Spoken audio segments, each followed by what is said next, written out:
A continuación, Poder Ciudadano.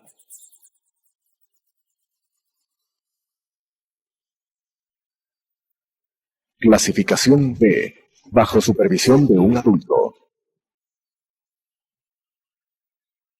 Las opiniones vertidas en este espacio por la producción y dirección del programa son de exclusiva responsabilidad de sus autores y de quienes intervienen en ellos. Telesucesos Canal 29 UHF presenta Poder Ciudadano, una ventana construida desde la visión plural ciudadana para la expresión de sus anhelos, demandas y aspiraciones, con la conducción del doctor Patricio Gijón. Poder Ciudadano. Cordiales saludos. La política y la burocracia corrupta constituyen el mayor freno para el desarrollo nacional. Un país como el Ecuador, que afronta una policrisis y está apagado, es un país que, si no toma las medidas excepcionales y urgentes que requiere, irá a pasos agigantados a su colapso. Esta noche tengo en el estudio de Telesucesos al ingeniero Gabriel Secaira Durango, experto en materia eléctrica. Gabriel, buenas noches. A más de Coca Codo Sinclair, Sopladora, Paute Molino, que están operando a su tercera parte o menos, ¿cuáles son las centrales de generación que han ido incorporando aporte a una situación dramática en la que está el Ecuador? Buenas noches. Buenas noches, Patricio. Muchas gracias por la invitación y buenas noches a los teleoyentes. A ver, obviamente la situación como tú lo describes es grave, gravísima, como todo el mundo estamos viviendo. Las únicas centrales que están aportando ahorita efectivamente al sistema de una manera, digamos, casi al 100%, son las hidroeléctricas que tenemos en la vertiente occidental. Esto es Manduriacu, Mina San Francisco y Delcy Tanizagua, ¿no? Son estas centrales las que aportan. ¿Cuánto más o menos en megas? Más o menos serían unos 400 megavatios. Y además de eso, tenemos unas centrales de mediana capacidad que son privadas. ¿Cuáles? Las que operan para el grupo La Favorita, el otro grupo que es de 50 megavatios aproximadamente cada una. Estas aportan aproximadamente 200 megavatios más. ¿Cuánto necesita el país? Porque este es un tema sencillo de explicar. ¿Cuántos megavatios necesita este momento el país para no tener apagones? Efectivamente, como tú lo dices, es sencillo de explicar. El país tiene una demanda máxima de 4.800 megavatios. Este momento. Ya, ¿cuánto Entonces, de eso tenemos? Lo que tenemos son el 50% de todo lo que es hidroelectricidad, 50, 60%, es decir, aproximadamente 2.500, de 2.500 a 3.000 megavatios de las hidroeléctricas disponibles y operativas de este momento por la situación de estiaje. De ahí tenemos lo que se ha anunciado, tenemos entre 800, digamos 1.000 megavatios de termoeléctricas. Llegamos apenas a cubrir 3.500 megavatios. ¿Cuánto falta este momento? 1.600 megavatios. Ya, 1.600 megavatios. Confírmame, por favor, si es que estos datos están en lo cierto. En la zona del Austro tenemos Paute, Mazar, Sopladora, que sumadas aportan 1.757 megavatios, que representa el 25%. ¿Es así? Es así, pero esa es la disponible. Disponible, por supuesto. El Coca Codo Sinclair aportaría 1.500 megavatios y entrega ahora entre 600, 700, máximo 800. Así. ¿Es así? Es así. Coca Codo fue construida para que tenga una potencia disponible de 1.500 megavatios. Pero efectivamente ellos tienen en producción a lo mucho 900 megavatios en promedio anual. Este momento, por ejemplo, tenemos el estiaje en la cuenca oriental, por lo tanto no va a producir nunca los 1.700, tal vez alcance a 900, que es lo que ha estado produciendo ayer, antes de ayer, y siendo una central de pasada, pues no puede producir más, solamente llega a los 1.500 durante unas horas en el día, en la época de lluvias extremas en la cuenca oriental, que esto es entre junio, julio y agosto. Yo conozco desde hace muchos años atrás al ingeniero Gabriel Sequeira Durango, hombre firme, claro, un profesional respetado, y con él quiero abordar temas de manera directa. Yo estoy convencido de que la mala política y una rosca burocrática que ha estado como en carrusel dando las vueltas por las más altas funciones del sector eléctrico son los responsables directos de la tragedia que vive el Ecuador. Porque lo digamos claro, los apagones traen una serie de retrasos económicos espantosos y además de eso exacerban la inseguridad en la que estamos lamentablemente viviendo los ecuatorianos. ¿Cómo es posible, Gabriel, que sea una rosca de los mismos y los mismos que se dan las vueltas y son increíblemente cara dura para decir lo que le pasa al Ecuador, pero jamás nadie ha establecido responsabilidades concretas en los malos manejos administrativos? Pues así es. Este asunto del estiaje es un asunto recurrente, histórico, que no es que viene hoy día, este año, y el próximo año ya nos llega. Cada año tenemos un periodo de estiaje que va de octubre a marzo. Unos años más fuertes, otros años menos fuertes. Eso da la pero posibilidad siempre, de programar, pues, de gestionar este tipo de problemas. De gestionar, y ya últimamente desde el año 2022 y más todavía el año pasado, el SENACE, que es un organismo técnico, lamentablemente manejado políticamente últimamente, venía anunciando que el estiaje de este año y del próximo iban a ser absolutamente fuertes y que se necesitaba instalar proyectos y centrales de generación inmediatamente. Así es, Gabriel. Y yo debo estar de acuerdo con lo que expresa el gobierno y el propio presidente Noboa, cuando él dice que él apenas está un poco menos de un año en el gobierno y que él no fue el responsable de lo que ahora ha heredado. Es verdad. Pero en la campaña ya se trató el problema.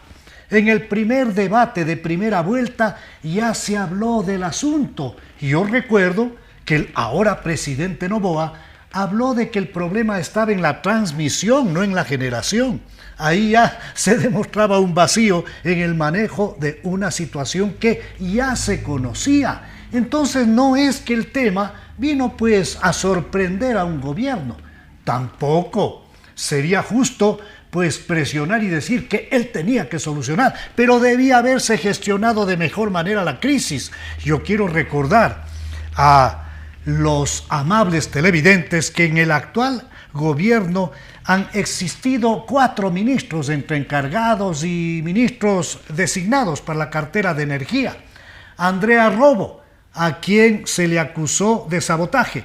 Roberto Luque, encargado. Antonio Goncalves fue designado. Y la última encargada, Inés Manzano. De esta manera se puede manejar una crisis. No se puede, no hay ni siquiera el tiempo para que conozcan la situación del sector eléctrico. Y no solamente ahí, también en la CELEG ha habido ya 3 gerentes. Entonces, como tú dices, vienen dándose las vueltas los mismos funcionarios desde hace algunos años que no solucionan el problema.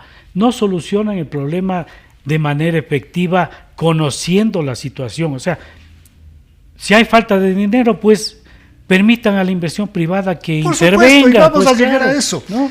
Gabriel, tú estás topando la parte medular de la solución, que es esa. Para mí, liberar totalmente permisos al sector eléctrico y punto. Tú sabes que para determinados proyectos de energía solar o eólica se demoran en tramitología más de 4 años. Ahora mismo tenemos ya cerca de 4 años en 2 proyectos de energía renovable. Esto, señores, es una infamia en contra del desarrollo del país. Esto no lo podemos soportar, hay que denunciarlo. Y desde este programa Poder Ciudadano así lo hago. No es posible 4 años en el manejo burocrático de un proyecto cuando el país se muere del hambre y se va creciendo en fronteras de pobreza y de inseguridad. Ahora bien, ¿cómo aporta la seguridad jurídica en la solución de este tipo de conflictos? No hay seguridad jurídica. Fíjate lo que está pasando ahora con la famosa tarifa que dicen que es subsidiada para los mineros. Se firman acuerdos, se firman contratos de inversión y de pronto se dan cuenta de que se han equivocado y cambian las reglas del juego. No existen reglas de juego claras. La seguridad jurídica es lo único que le permite a un Estado tener respeto internacional. Es lo que abre puertas para la inversión extranjera directa. Es lo que le hace a un Estado viable, posible, confiable, seguro, respetable. La falta de seguridad jurídica es realmente el cáncer que le está matando al Ecuador.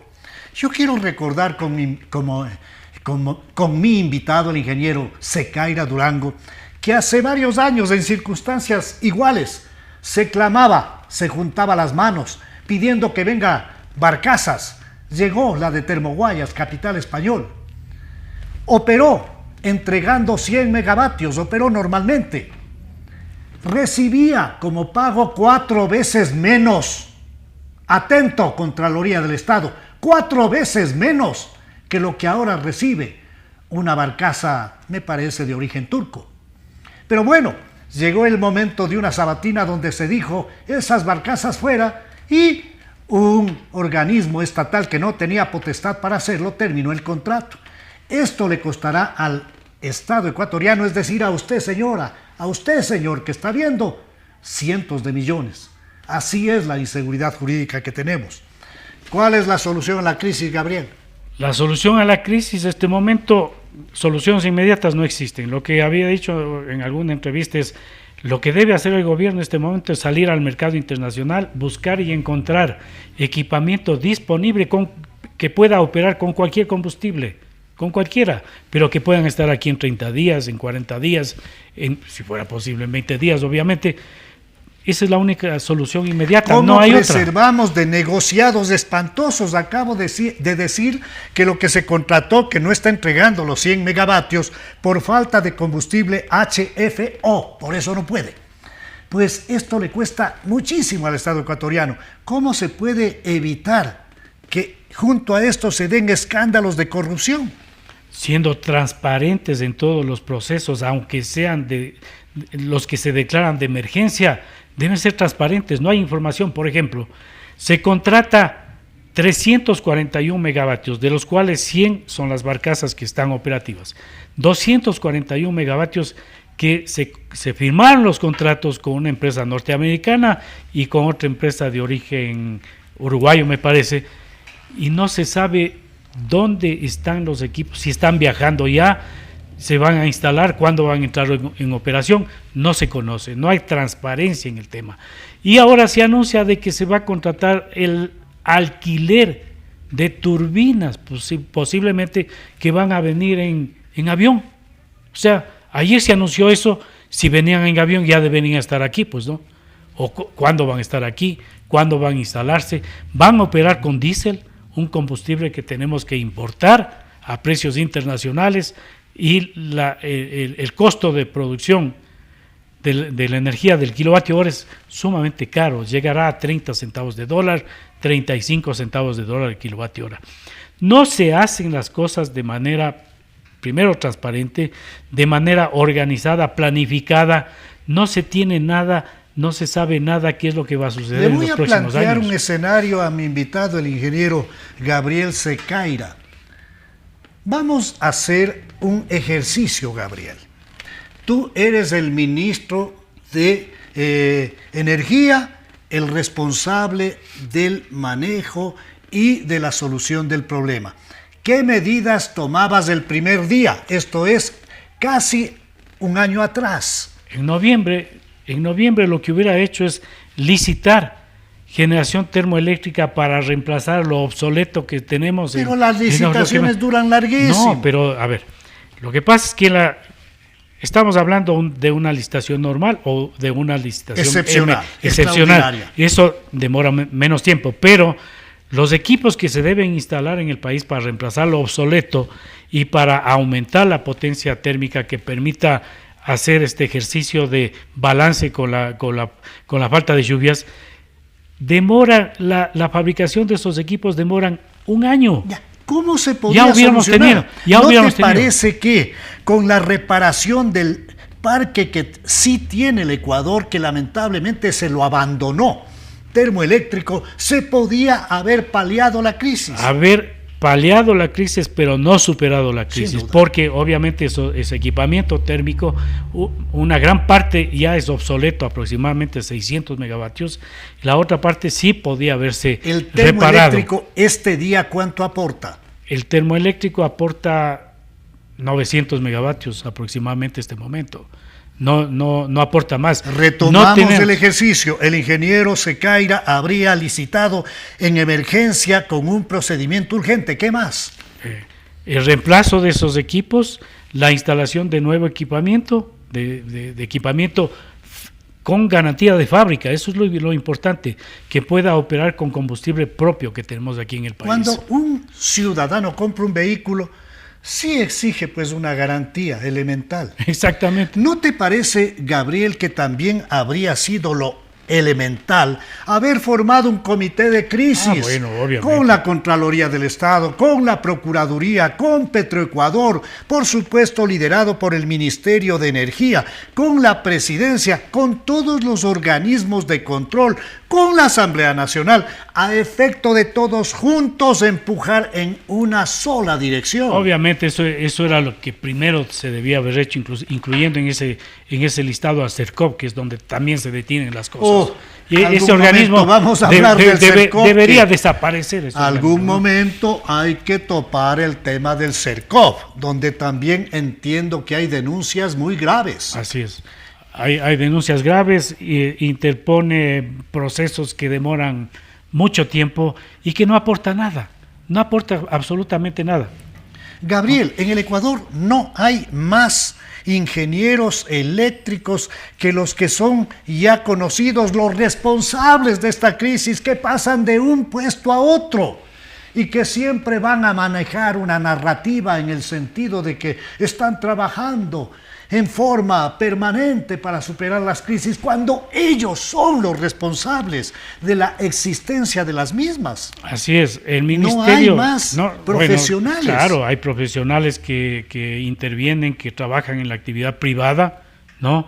Y que tienen claro el asunto, absolutamente claro. Anoche nomás tuve yo un evento en el cual conversamos con ingenieros eléctricos que fueron funcionarios anteriormente, y que otros trabajan en el sector privado, y coincidimos en esto. ¿Qué es lo que necesita el país para que pueda venir inversión privada? Fíjate, hay 850 megavatios, 810 megavatios adjudicados hasta el momento, unos de hace 4 años, otros ya van a cumplir 3 años de energías renovables, en los cuales se tenía que firmar un contrato de concesión, un contrato de compraventa de energía, estructurar un fideicomiso, y el Estado tenía que darle una garantía de pago.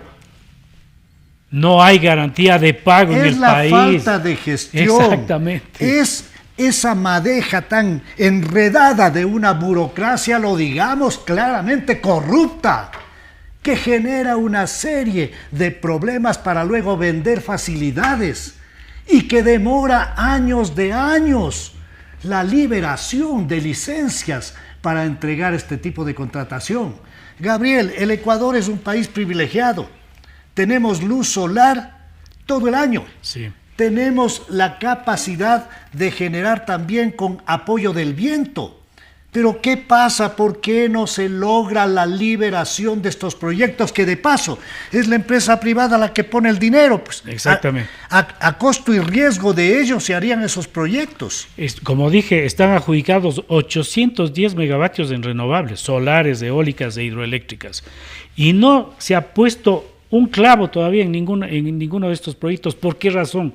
Porque exigen garantía de pago del gobierno. ¿Quién y es el el gobierno, responsable de esto? el mismo gobierno, o sea, el mismo gobierno, el Ministerio de Finanzas, los mandatarios que han venido sucediendo. Una descoordinación total. O sea, yo lo he venido diciendo y planteando, señores, aquí no va a haber inversión privada si no hay garantía de pago, porque el mercado no permite asegurar el pago a los privados. Eso es imposible y no se hace eso. Yo he planteado la creación de un fondo de garantía.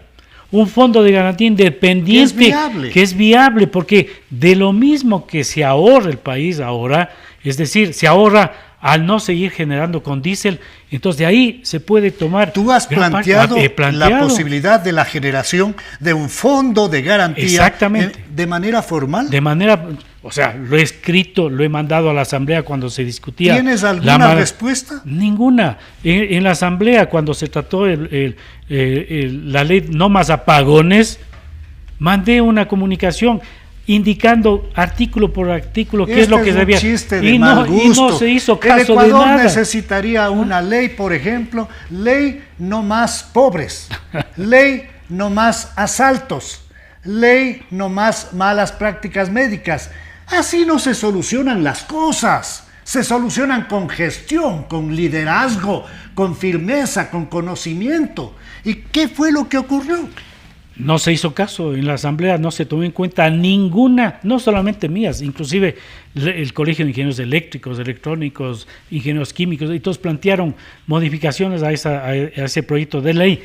Nada se acogió. Hoy día el presidente manda una ley reformatoria a la ley eléctrica, en donde dice claramente que se establecerá una garantía, pero no dice cómo ni de dónde se va a sacar los recursos. O sea, eso es letra muerta. La ley debería decir, se establece una garantía para los... Mediante la creación de un fondo especial que le permita estabilizar una garantía. Exactamente, alimentado de tal manera, así asado y cocinado, de ese modo, y lo que yo planteo, cómo se alimenta ese fondo, no viene del presupuesto nacional.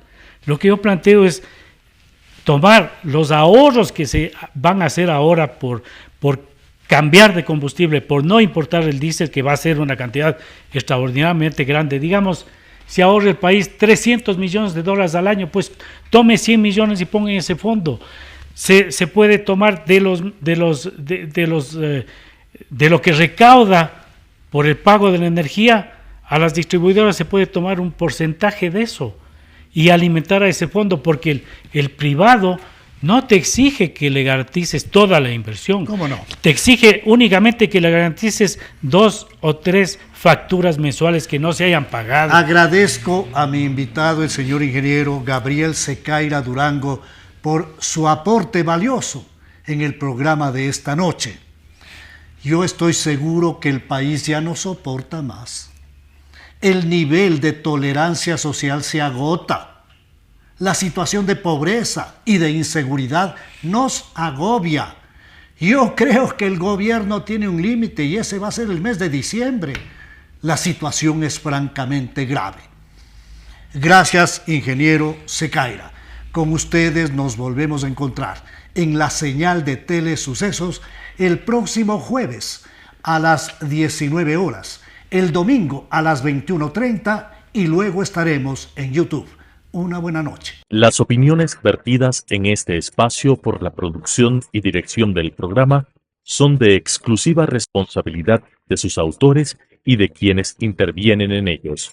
Telesucesos Canal 29 UHF presentó Poder Ciudadano, una ventana construida desde la visión plural ciudadana para la expresión de sus anhelos, demandas y aspiraciones, con la conducción del doctor Patricio Gijón. Poder Ciudadano,